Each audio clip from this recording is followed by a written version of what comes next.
I will work with the governor of Embu and with all governors to actualize his proposal for him and for other farmers who believe the same. But it was Mr. Samuel Chacha of Kuria who graphically painted the picture of transformation the fertilizer subsidy has done in his farm with a phrase that struck my mind. He simply told me, Mr. President, shamba yangu ina meta.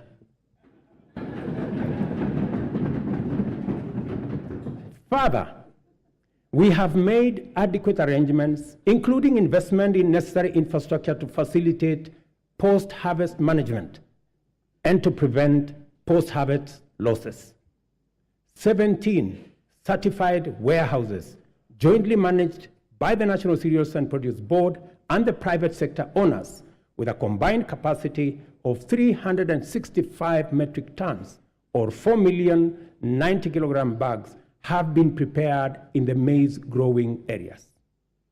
The National Cereals and Produce Board shall provide a subsidy maize drying service to farmers at a fixed cost, as was announced by the Minister, of Kenya shillings 70 per bag, which is a significant improvement from the previous rate of Kenya shillings 350 per bag. Yesterday again, the first consignment of the 100 mobile dryers this House facilitated my administration to buy for use by our farmers. I announced to you yesterday the first consignment of the dryers docked in the country. Additionally, we are enhancing dairy productivity for better farmer returns. The government, working with milk processors, and I had a long conversation with them in Nakuru, we are mapping the country to ensure coolers are supplied where they are needed. Soon, farmers will be paid based on milk quality, boosting incomes, and they can also enjoy global market access.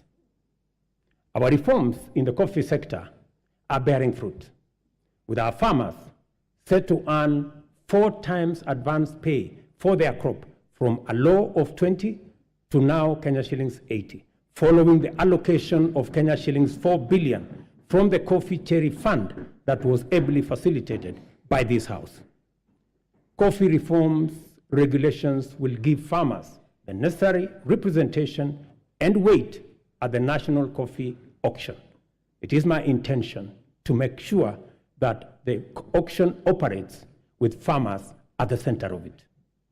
These measures are expected to aid ongoing efforts, including expanding production to new counties and double coffee output in the next 4 years. The government of Kenya is currently restructuring public sugar mills, expediting the leasing of 5 companies for rehabilitation and expansion to boost industry competitiveness before the Commercial Sugar safeguards expire.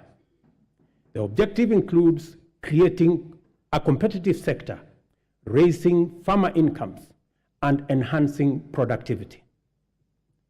This House agreed with my cabinet that we waive Kenya shillings 117 billion non-performing debt for government-owned sugar factories, for which I am grateful to this House.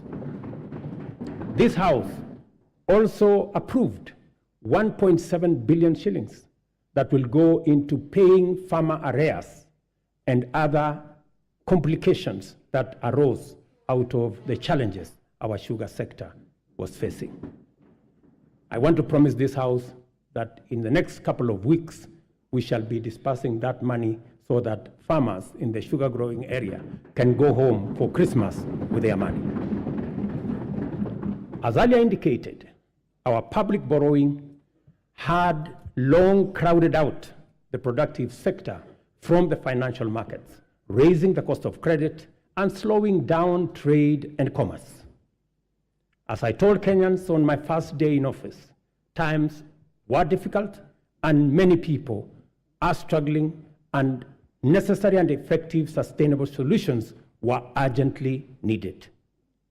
We must admit, honorable members, that as a country, we had been living large and way beyond our means. The time has come, therefore, to retire the false comforts and illusionary benefits of wasteful expenditure and counterproductive subsidies on consumption, by which we dug ourselves deeper into the hole of avoidable debt. The new direction may not be easy, but it is ethical, responsible, prudent, and most importantly, necessary. We've had to take hard decisions and make painful choices because we owe it to the people of Kenya to do the right thing and to confront facts as they are without flinching or equivocating. We have worked hard at home and abroad to mobilize a broad coalition of bilateral development partners. Many of them, I see them in this house, multilateral development banks and other agencies, which have rallied to pull our country back from the brink of debt distress and set us today firmly on the path towards sustainable economic growth. Our efforts to stabilize the situation have yielded such progress that next month, in December, we will be able to settle the first Kenya shillings $300 million or 500 billion Kenya shillings installment of the US dollars 2 billion Eurobond debt that falls due next year. I can now confirm with confidence that we will and we shall pay the debt that has become a source of much concern to citizens, markets, and our partners. Having said this, I further announce to the nation that our intention, consistent